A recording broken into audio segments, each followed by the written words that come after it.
Hello friends, स्वागत है आपका वाईपी एजुकेशन ट्रिक चैनल पर। दोस्तों, मेरे इस चैनल पर आपको यूपी बोर्ड का सिलेबस कराया जा रहा है और यूपी बोर्ड के सिलेबस में क्लास 11 एग्रीकल्चर की चल रही है फिजिक्स। तो हम बात कर रहे हैं फिजिक्स की। तो बेटे, आपको बताना चाहूँगा कि आप मेरे चैनल पर नए हैं या अभी तक आपने मेरे चैनल को सब्सक्राइब नहीं कराया है तो नीचे रेड कलर के सब्सक्राइब बटन पर क्लिक कर लें और बराबर में बेल आइकन की घंटी है उसको भी प्रेस कर लें। इससे क्या होगा कि जब भी मैं वीडियो को अपलोड करूँगा तो बेटे उसका नोटिफिकेशन सबसे पहले आपके पास पहुँच जाएगा। तो देखिए, आज का जो हमारा टॉपिक जो चैप्टर है वो चैप्टर है 14। देखो, यूपी बोर्ड क्लास 11 एजी फिजिक्स है, चैप्टर 14 है। चैप्टर का नाम है कैलोरीमिति और विशिष्ट ऊष्मा धारता। तो बेटा, बिना किसी देरी के हम करते हैं चैप्टर्स की शुरुआत। चलिए समझिए। देखो, फर्स्ट जो पहला वाला प्रश्न है वो कह रहा है विशिष्ट ऊष्मा का मात्रक है। तो विशिष्ट ऊष्मा है, उसका मात्रक क्या है? तो विशिष्ट ऊष्मा का मात्रक है जूल प्रति किलोग्राम डिग्री सेल्सियस। सेंटीग्रेड बोल दो, कोई टेंशन नहीं है। जूल प्रति किलोग्राम सेल्सियस। नेक्स्ट क्वेश्चन है वो है जूल प्रति किलोग्राम मात्रक किसका है? तो जूल प्रति किलोग्राम, देखो यहाँ पे कह रहा है जूल प्रति किलोग्राम, तो ये किसका है? गुप्त ऊष्मा का। गुप्त ऊष्मा का जो मात्रक है वो क्या है? जूल प्रति किलोग्राम। नेक्स्ट अगला जो प्रश्न है वो कह रहा है कि भूमि में जैव पदार्थ के सड़ने से भूमि के ताप पर क्या प्रभाव पड़ेगा? यानी जो भूमि है, भूमि में अगर जैव पदार्थ सड़ जाते हैं तो जैव पदार्थ के सड़ने के बाद भूमि के टेम्परेचर पर क्या प्रभाव पड़ेगा? तो इससे भूमि का जो ताप है, टेम्परेचर है, वो बढ़ेगा। क्या होगा? टेम्परेचर भूमि का बढ़ जाएगा। नेक्स्ट क्वेश्चन अगला है तांबा, पारा, लोहा तथा जल में से किसकी विशिष्ट ऊष्मा सबसे अधिक होती है? देखो, तांबा दे रखा है, पारा दे रखा है, लोहा है और जल है, चार चीजें हैं। चारों में से किसकी विशिष्ट ऊष्मा सबसे अधिक होती है, ये आपको बताना है। ठीक है, तो इसका जो करेक्ट आंसर हो जाएगा आपका वो है जल। इसका आंसर मैं इधर बता दे रहा हूं, इसका आंसर नोट नहीं करा, जल है। क्या है? जल। आपको बताया कि तांबा, पारा, लोहा तथा जल में किसकी विशिष्ट ऊष्मा सबसे अधिक होती है? तो वो जल है। जल की यानी जल यानी H2O, जल की विशिष्ट ऊष्मा है वो सबसे अधिक होती है। अगला क्वेश्चन है कि किसान जाड़े के दिनों में अपनी फसल को पाले से बचाने के लिए खेत में जल क्यों भर देते हैं? कहने का मतलब ये है इसका कि जो किसान है वो जाड़े के दिनों में अपनी फसल को पाले से बचाने के लिए खेत में जल क्यों भर देते हैं? चलिए समझिए। इसका क्वेश्चन है, इसका आंसर है कि जल की विशिष्ट ऊष्मा अधिक होती है। जल की विशिष्ट ऊष्मा अधिक होती है, इस कारण जल का ताप धीरे धीरे गिरता है। आप पॉइंट को समझिए। देखो, किसान जाड़े के दिनों में अपनी फसल को पाले से बचाने के लिए खेत में जल क्यों भर देते हैं? तो इसका आंसर क्या है कि जल की विशिष्ट ऊष्मा अधिक होती है, इस कारण जल का जो टेम्परेचर है वो धीरे धीरे गिरता है। इस प्रकार पौधे के अंदर का जल जमता नहीं है। ठीक है, यही कारण है। तो चलिए आगे चलते हैं। वीडियो अगर आपको पसंद आती है तो प्लीज़ वीडियो को लाइक करिए। चलिए समझिए आगे। अगला क्वेश्चन है आपका, वो क्या कह रहा है? समझो कि ऊष्मा के कारण मिट्टी में भौतिक परिवर्तन, ऊष्मा के कारण जो हीट है उसके कारण इस मिट्टी के अंदर क्या उन कौन से भौतिक परिवर्तन होते हैं? तो हम वो फिजिकल परिवर्तन पढ़ेंगे। देखो, भौतिक परिवर्तन यदि ऊष्मा के कारण, किसके कारण? इस ऊष्मा के कारण मिट्टी में होने वाले भौतिक परिवर्तन कौन कौन से हैं? तो आप समझो, इसका आंसर थ्योरेटिकल है, थ्योरी टाइप का क्वेश्चन है, थ्योरी। तो हिंदी में है, देखो समझो कि ऊष्मा के कारण मिट्टी में होने वाले परिवर्तन कृषि के लिए निम्न प्रकार से लाभकारी हैं। ऊष्मा के कारण मिट्टी में होने वाले परिवर्तन हैं वो कृषि के लिए निम्न प्रकार से लाभकारी हैं। उनमें जो फर्स्ट हेडिंग है आपकी वो है भूमि का रंग। भूमि का रंग समझो, सूर्य की गर्मी यानी जो सूर्य है उसकी गर्मी भूमि के कार्बनिक पदार्थों को, किसे?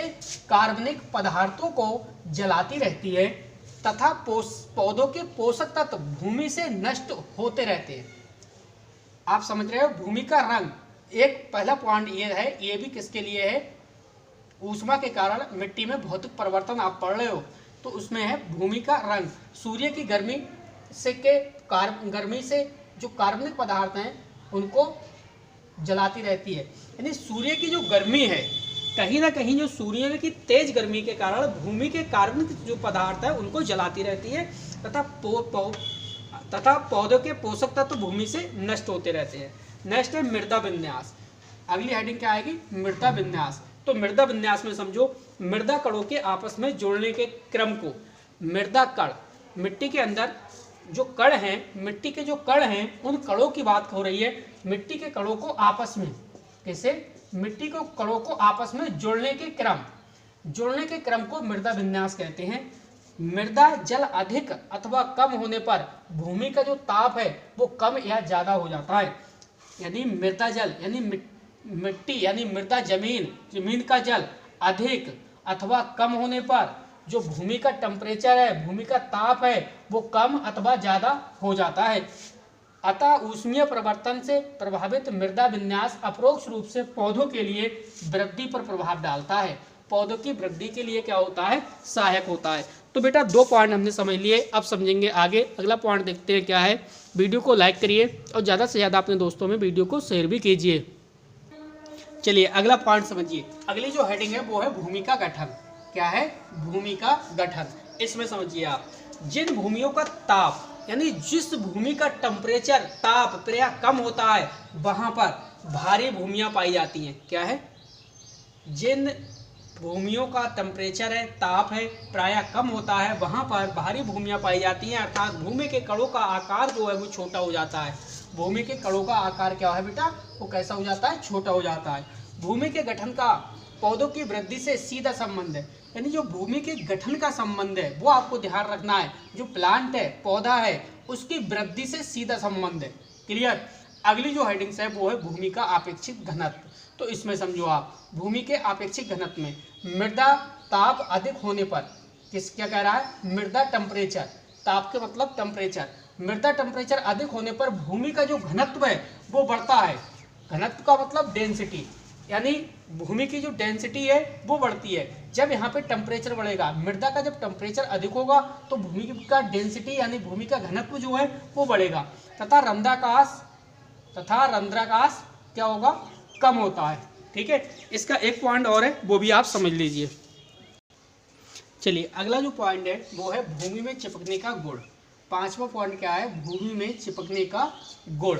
तो ये भी समझिए आप, देखो भूमि में 2 विभिन्न गुण वाले पदार्थों का चिपकना व एक प्रकार के गुण वाले पदार्थ का आपस में चिपकने का गुण पौधे की बढ़वार पर सीधा प्रभाव डालता है। कहने का मतलब ये है, आप ध्यान से समझो कि भूमि में 2 विभिन्न गुण, कितने, भूमि के अंदर 2 विभिन्न गुण वाले पदार्थों का चिपकना और एक प्रकार के गुण वाले पदार्थों का आपस में चिपकना। ठीक है। अगर इस प्रकार का गुण है कि भूमि के अंदर 2 विभिन्न गुण वाले पदार्थ का आपस में चिपकते हैं, या एक प्रकार के गुण वाले पदार्थ का आपस में चिपक जाते हैं, तो ये गुण जो है वो पौधों की, किसकी, पौधे की यानी प्लांट की बढ़वार पर सीधा प्रभाव डालता है। नेक्स्ट, भूमि में चिपकने के गुण के कारण ही मृदा विन्यास,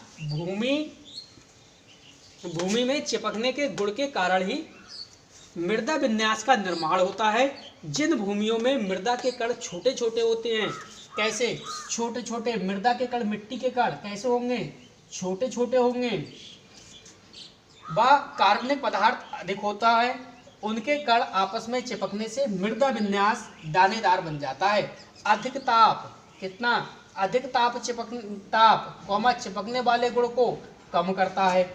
जब टेम्परेचर अधिक होगा तो अधिक टेम्परेचर जो है वो जो चिपकने का जो गुण है उस गुण को क्या कर देता है भाई, कम कर देता है। अगर चिपकने का गुण मृदा में ना हो, यानी चिपकने का गुण मिट्टी में ना हो, मृदा में ना हो, तो भूमि जो है वो पाउडर के रूप में हो जाएगी और उसमें पौधे का उगना भी क्या हो जाएगा, असंभव हो जाएगा। तो ये आपका क्वेश्चन कंप्लीट हुआ। क्वेश्चन का क्या नाम था आपको पता है, क्या था, ऊष्मा के कारण मिट्टी में भौतिक परिवर्तन। तो ये 5 भौतिक परिवर्तन थे। क्लियर। अब बेटा हम इस क्वेश्चन के जो आंकिक प्रश्न है उन आंकिक प्रश्न को भी सॉल्व करेंगे। चलिए आंकिक क्वेश्चन को समझिए आप। देखो आंकिक क्वेश्चन जो पहला है वो है, किसी धातु के 1 किलोग्राम के पिंड को 20 डिग्री सेंटीग्रेड से 120 डिग्री सेंटीग्रेड तक गर्म करने के लिए आवश्यक ऊष्मीय ऊर्जा की गणना कीजिए। किसकी, ऊष्मीय ऊर्जा की गणना कीजिए। और आगे क्या कह रहा है, धातु की विशिष्ट ऊष्मा 400 जूल प्रति किलोग्राम प्रति सेंटीग्रेड है। चलिए इसे सॉल्व करते हैं। अब आप समझो इसमें गिवन वैल्यू क्या दे रखी है। समझो किसी धातु के 1 किलोग्राम पिंड को, तो पिंड का द्रव्यमान m बराबर कितना हो जाएगा भाई, 1 किलोग्राम हो जाएगा। तो आप लिख सकते हो सीधे, पिंड का द्रव्यमान m बराबर 1 किलोग्राम, यही कह रहा है ना, 1 किलोग्राम। आगे समझो विशिष्ट ऊष्मा देखो किसने कितनी दे रखी है, किलोग्राम को 1 किलोग्राम के पिंड को 20 डिग्री सेंटीग्रेड से 120 डिग्री सेंटीग्रेड तक गर्म करने के लिए आवश्यक ऊष्मीय ऊर्जा की इतनी गणना कीजिए। और धातु की विशिष्ट ऊष्मा है वो 400 है। विशिष्ट ऊष्मा कितनी दे रखी है, 400। तो आप यहाँ पे लिखोगे विशिष्ट ऊष्मा। तो विशिष्ट ऊष्मा कितनी दे रखी है, विशिष्ट ऊष्मा का साइन होता है एस, कितना 400 दी है, 400 जूल प्रति किलोग्राम, जूल प्रति किलोग्राम सेंटीग्रेड। जूल प्रति किलोग्राम सेंटीग्रेड, कोई टेंशन नहीं है, सही है। नेक्स्ट अब देखो ताप में वृद्धि कितना कह रहा था वो, डेल्टा टी, यानी पिंड को 20 डिग्री से 120 डिग्री सेंटीग्रेड तक क्या करते हैं हम, गर्म करते हैं। इसका मतलब क्या हो रहा है, ताप में यानी टेम्परेचर में हो रही है वृद्धि। तो ताप में वृद्धि, और ताप में वृद्धि यानी डेल्टा टी बराबर किसके बराबर, डेल्टा टी बराबर क्या हो जाएगा, T2 माइनस T1। क्या हो जाएगा बेटा, T2 माइनस T1। और इसके बराबर आप क्या रखोगे, वैल्यू रख दो। देखो T2 कितना 120 और माइनस 20, तो ये कितना हो जाएगा, ये आपका हो गया 100, कितना 100 डिग्री सेल्सियस हो जाएगा आपका ये। इसके बाद समझो अब निकालना क्या है, हमें ऊष्मीय ऊर्जा की गणना करनी थी, ठीक है। तो देखो आप क्या करोगे, आपसे एक ऊष्मा, कितनी ऊष्मा की गर्म करने के लिए आपसे एक ऊष्मीय ऊर्जा की गणना कीजिए, यही तो कह रहा है। तो सीधे लिखो आपसे एक ऊष्मा यानी Q बराबर ms डेल्टा टी। सूत्र क्या होता है, ms डेल्टा टी, ठीक। m आपका क्या है बेटा, यहाँ पे द्रव्यमान है, m क्या है यहाँ पे, द्रव्यमान। तो द्रव्यमान कितना है, देखो 1 किलोग्राम, कितना है 1 किलोग्राम। तो हम यहाँ लिखेंगे 1 kg, 1 किलोग्राम इंटू एस, विशिष्ट ऊष्मा है वो कितनी है 400, तो इंटू आप 400 लिख लो। इसके बाद देखो डेल्टा टी, तो डेल्टा टी कितना है आपका 100। इन तीनों की आपस में क्या करोगे आप, मल्टीप्लाई कर लो। नहीं तो देखो 100 जूल दे रखी है ना, इसे आप इस प्रकार से लिखोगे 100 डिग्री सेंटीग्रेड, ये आपकी 100 डिग्री सेंटीग्रेड है। इसके बाद ये कितना है 400 जूल प्रति किलोग्राम सेंटीग्रेड है, तो आप 400 जूल करो, पूरी बात लिखो 400 जूल और गुणे ये हो जाएगा 100 degree centigrade, 400 joule upon kilogram centigrade लिख लो, केजी सेंटीग्रेड, ठीक है। ये कर लो ब्रैकेट के बंद, कुछ नहीं करना, आपस में मल्टीप्लाई करनी है।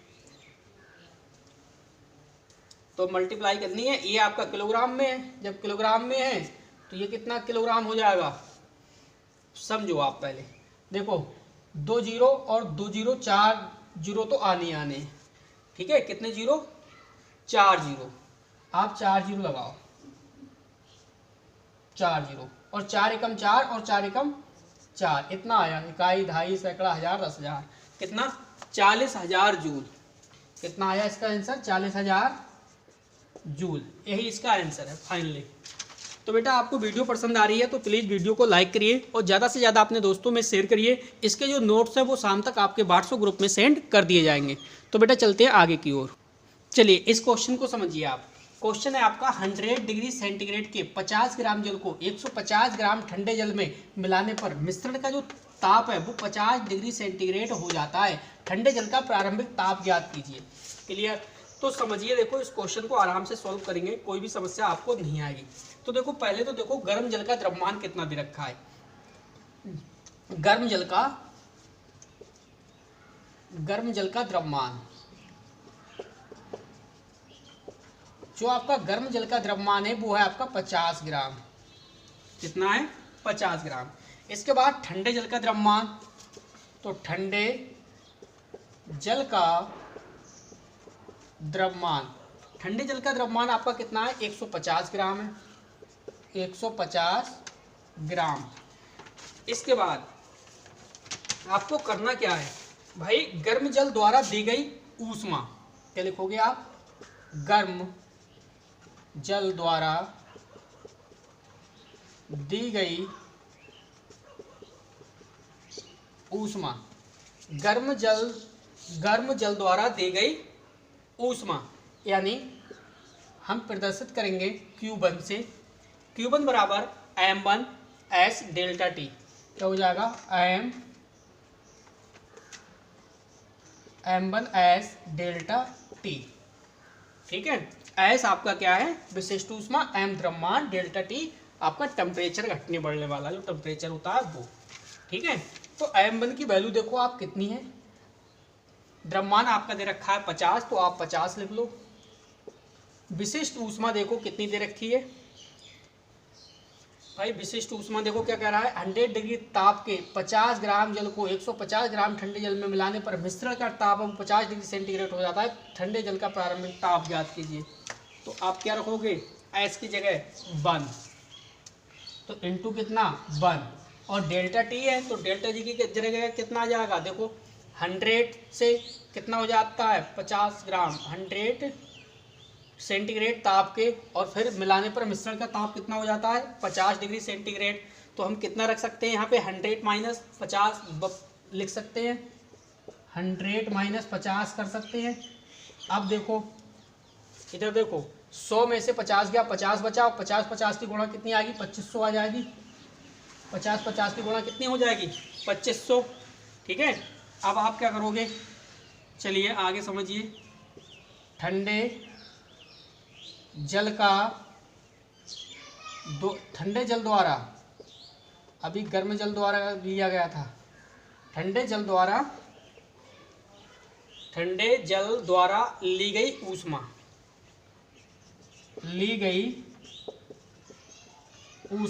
क्लियर, ली गई ऊष्मा। देखो सूत्र आप क्या लगाओगे, अब सूत्र लगाओगे आप Q2, क्या लगाओगे, Q2 बराबर m2s और डेल्टा टी। ठीक है,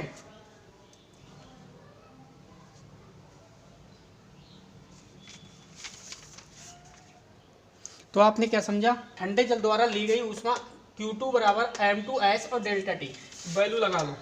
ठीक है, m2 की वैल्यू कितनी, द्रव्यमान कितना 50, और s की वैल्यू कितनी इंटू 1, और डेल्टा टी की वैल्यू कितनी आ जाएगी, देखो 50 माइनस टी कर लो, यहाँ पे कितना आ जाएगा आपका 50 माइनस टी।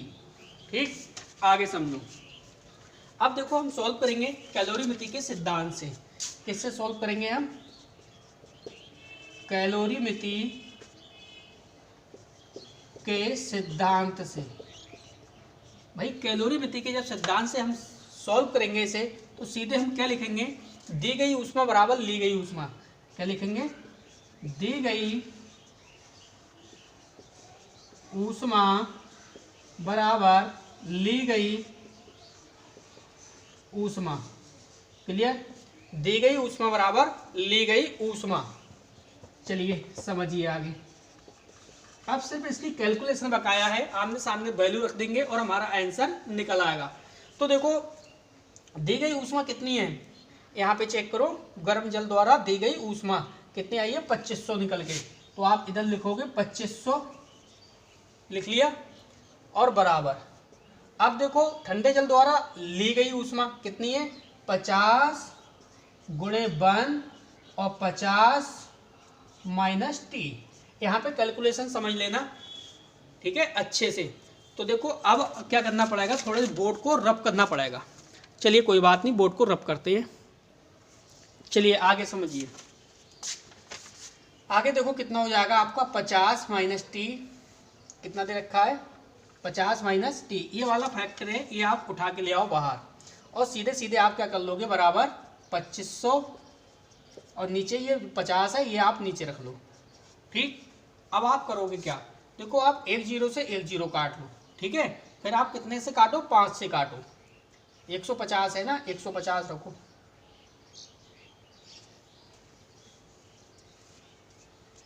150 है, 1 मिनट चेक कर लीजिए।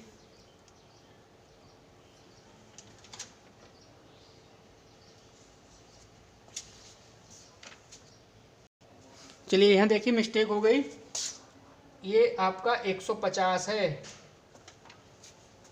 1 मिनट, चलिए यहाँ पे आपका 150 है, ठीक है, 150 आएगा। तो 150 यहाँ पे देखो 15 बचा, तो 5 से काटोगे, 5 3 15 और 5 25, ऊपर कितना बचा आपका 50 बचा। यानी सीधे सीधे आप क्या लिखोगे, अब आप नई लाइन से, जब आप न्यू लाइन से लिखोगे तो सीधे क्या हो जाएगा, इधर आप समझिए 50t तो आपका है ही, 50 माइनस टी है, और ऊपर क्या है देखो आपका कितना बचा बेटा, 5 25, ऊपर बचा आपका 50। देखो 3 पंजे 15, नहीं 5 3 15 और 5 25, अब ऊपर आपका कितना बचा 50, तो ये हो गया 50/3, ठीक है। अब आपको क्या करना है, 3 से डिवाइड कर देना है। 3 से डिवाइड ना करो तो एक तरकीब इसमें और भी है, ठीक, क्या है, टी आप बाहर निकाल लो इसमें से। जब टी बाहर निकालोगे तो पता है क्या हो जाएगा, ये हो जाएगा आपका 50 और 50/3, 50/3। अब ये हो जाएगा देखो 50 की 3 की कर लो मल्टीप्लाई, 50 3 कितना होता है 150, और 150 में से आप 50 घटा दो, 50 3 150, 150 में से 50 घटाओगे 100 बचेगा, तो टी बराबर कितना हो जाएगा 100/3, ठीक है। जब 3 से आप भाग दोगे 3 से तो कितना हो जाएगा, देखो 3 3 9 बचा 1 हो गया 10, 3 3 9 पॉइंट लगाओगे, फिर 3 3 9, यानी 33.3 सेंटीग्रेड इसका फाइनली क्या आएगा बेटा, ये आंसर आएगा। क्लियर। देखते हैं अब अगला क्वेश्चन क्या है। आशा करता हूँ आपके बेटा समझ में आ रहा होगा, तो वीडियो को लाइक करिए और वीडियो को ज़्यादा से ज़्यादा अपने दोस्तों में शेयर भी कीजिए। चलिए अगला क्वेश्चन समझिए। अगला क्वेश्चन है कि एक ही धातु के बने दो बर्तन, एक धातु के बने दो बर्तनों के ऊष्मा धारताओं का जो अनुपात है वो है कितना, 2:5 है। तो बर्तनों के द्रव्यमानों का क्या अनुपात होगा। बहुत ही सरल क्वेश्चन है और सिंपल क्वेश्चन है। चलिए देखो आप कैसे करके सॉल्व करोगे भाई, ऊष्मा धारता बराबर, ऊष्मा धारता यानी Q बराबर आपने पढ़ा है m × S, m द्रव्यमान है, S क्या है विशिष्ट ऊष्मा, ठीक है। तो आपका इसलिए क्या हो जाएगा देखो, Q1/Q2 बराबर m1S1 और m2S2, ठीक है। अब आप क्या लिखोगे देखो, परंतु समान धातु के लिए, समान धातु के लिए, देखो यहाँ पे वो क्या कह रहा था कि एक ही धातु के बने दो बर्तनों की ऊष्मा धारता, तो एक ही धातु के, इसका मतलब समान धातु के लिए क्या हो जाएगा भाई, समान धातु के लिए S1 बराबर S2 क्या हो जाएगा, बराबर हो जाएगा। S1 और S2 की वैल्यू आपस में क्या है, बराबर है। तो देखो क्या हो जाएगा आपका भाई, अब आपका हो जाएगा इसलिए m1/m2 बराबर Q1/Q2, ये हो जाएगा। और इसका बराबर कितना हो जाएगा, 2/5, कितना हो जाएगा 2/5। अब समझो आगे, तो हम अनुपात के रूप में लेंगे, तो इसलिए देखो m1/m2 बराबर कितना हो जाएगा आपका 2:5, ठीक है। लिख सकते हो अतः बर्तनों के अनुपातों का द्रव्यमान, अतः बर्तनों के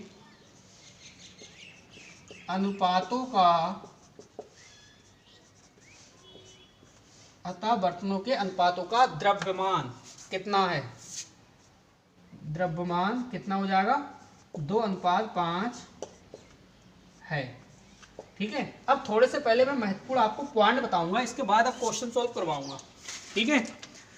चलिए बेटे चलते हैं आगे की ओर।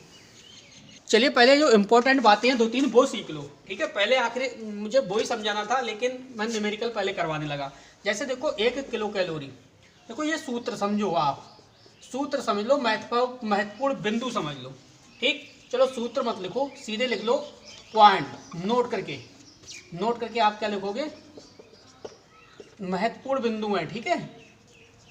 महत्वपूर्ण बिंदु, ये महत्वपूर्ण बिंदु है, वो बहुत काम के हैं, महत्वपूर्ण बिंदु बहुत काम आते हैं। तो समझो जैसे मान लो 1 कैलोरी, कितने भाई 1 कैलोरी, 1 कैलोरी बराबर होता है 4.2 जूल, 4.2 जूल। इसके बाद 1 किलो कैलोरी, 1 किलो कैलोरी, ठीक है, 1 किलो कैलोरी बराबर 4.2 गुणे 10 की पावर 3 जूल, गुणे 10 की पावर 3 जूल। क्लियर। इसके बाद देखो क्यू बराबर होता है MS इंटू डेल्टा टी। जैसा कि मैंने आपको बताया था, जो डेल्टा टी है यहाँ पे, तो डेल्टा टी आपका क्या है, तापांतर है। डेल्टा टी यानी तापांतर, टेम्परेचर का घटना और बढ़ना, वो चीज। और जो एस है यहाँ पे, तो एस क्या है आपका, यह है विशिष्ट ऊष्मा। एस क्या है, विशिष्ट ऊष्मा। अब बचा आपका क्या, एम। तो एम क्या है, द्रव्यमान। देखो एम आपका है, ये क्या है, द्रव्यमान। क्लियर। तो सारी बातें क्लियर हो गई। ये चीज मुझे पहले बतानी थी, इसके बाद सॉल्व करवाना था आंकिक, कोई बात नहीं। अब आगे समझिए ऊष्माधारता। ऊष्माधारता, तो ऊष्माधारता बराबर क्या हो जाता है, M into S. M into S, और एम क्या है, वही द्रव्यमान, और एस क्या है, वही विशिष्ट ऊष्मा। एस क्या है, विशिष्ट ऊष्मा। तो ये महत्वपूर्ण बिंदु थे। चलिए बेटे, अब आंकिक क्वेश्चन को आगे लगाएंगे। चलो बेटा क्वेश्चन समझो। क्वेश्चन कह रहा है कि 500 ग्राम पारे को 37 डिग्री सेंटीग्रेड से 157 डिग्री सेंटीग्रेड तक गर्म करने के लिए कितनी ऊष्मा आवश्यक होगी। पारे की जो विशिष्ट ऊष्मा है वो दे रखी है 0.33 कैलोरी प्रति ग्राम सेंटीग्रेड। समझो, तो इसको देखो सॉल्व करते हैं बेटे। क्वेश्चन सिर्फ समझो, इसके बाद इसकी जो PDF नोट्स है वो ग्रुप में, आपके व्हाट्सएप ग्रुप में शाम तक सेंड कर दी जाएगी। तो सिर्फ समझो आप क्वेश्चन को। देखो m ग्राम पदार्थ, m ग्राम पदार्थ,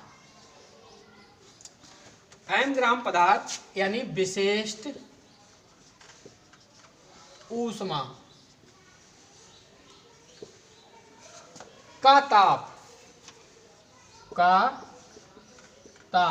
T1 सेंटीग्रेड, कितना, T1 सेंटीग्रेड से T2 सेंटीग्रेड, T1 सेंटीग्रेड से T2 सेंटीग्रेड तक बढ़ाने के लिए आवश्यक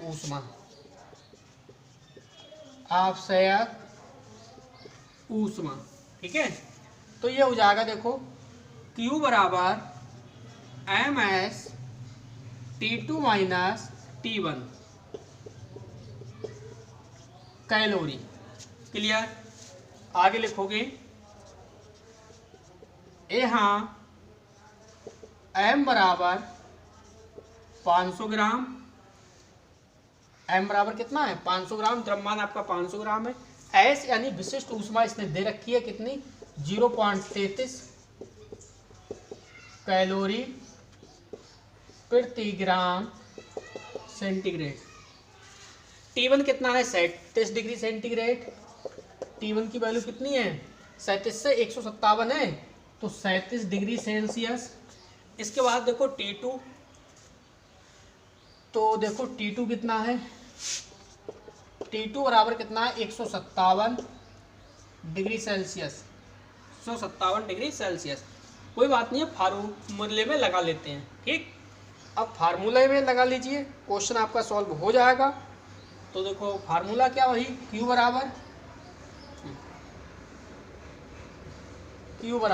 क्या लिखोगे आप, M into S into delta tea board, हाँ डेल्टा T2 माइनस T1, ये तो लिखोगे आप।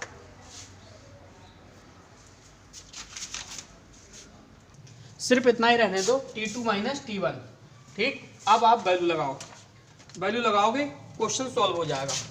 देखो M कितना है, M है आपका 500 ग्राम, कितना दे रखा है भाई, M की जगह कितना लगाओगे, 500 ग्राम, ठीक। S है कितना है, विशिष्ट ऊष्मा 0.33, तो 0.33 लगा लीजिए।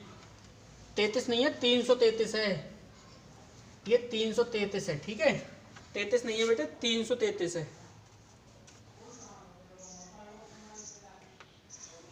एक मिनट, क्वेश्चन में चेक कर ले रहा हूँ 333 है या 33 है। चलिए, क्वेश्चन में जब 33 लिखा है ना पहले, तो 333 नहीं होगा, 33 ही होगा, कोई टेंशन नहीं है, आप 33 रख के देखो, ठीक है, 33। और T2 कितना दे रखा है आपको पता है, T2 कितना है भाई, 157 है, देखो यहाँ पे माइनस है तो माइनस, T1 की वैल्यू कितनी है, 37 है, आप 37 रख दो, ठीक। जब आप 500 और 0.33 और जो भी 157 में से 37 घटा लोगे आप, इन तीनों की वैल्यू कितनी आएगी, टोटल गुणा करने पे 1980 कैलोरी, कितनी आएगी, 1980 कैलोरी। मैं डायरेक्ट कर दे रहा हूं। अब आप मुझे कमेंट बॉक्स में बताना कि इसका करेक्ट आंसर आया या नहीं आया। भाई 500 की मल्टीप्लाई करोगे आप, इंटू 0.33 की करोगे, 157 में से 37 घटा के जो भी वैल्यू आए वो यहाँ पे लिख लेना, और फाइनली जो आंसर आए वो मुझे कमेंट करके बताना। इसी क्वेश्चन के साथ आपका जो चैप्टर है ये कैलोरीमिति और विशिष्ट ऊष्माधारता, ये आपका समाप्त हुआ। अगर मैं एग्जाम के लिहाज से बताऊं यूपी बोर्ड के, तो ये ज़्यादा इम्पोर्टेंट नहीं है। इम्पोर्टेंट की अगर बात करूं तो ये इम्पोर्टेंट चैप्टर बिल्कुल भी नहीं है एग्जाम के लिहाज से। हाँ, एक आध नंबर का आ सकता है, लेकिन 4-6 नंबर का इस चैप्टर से देखने को आपको क्वेश्चन नहीं मिलेगा। तो कमेंट करके बताइए वीडियो आपको कैसी लगी। वीडियो देखने के लिए ज़्यादा से ज़्यादा अपने दोस्तों को शेयर भी कीजिए। वीडियो देखने के लिए बेटा आपका बहुत बहुत धन्यवाद। आपका दिन शुभ हो।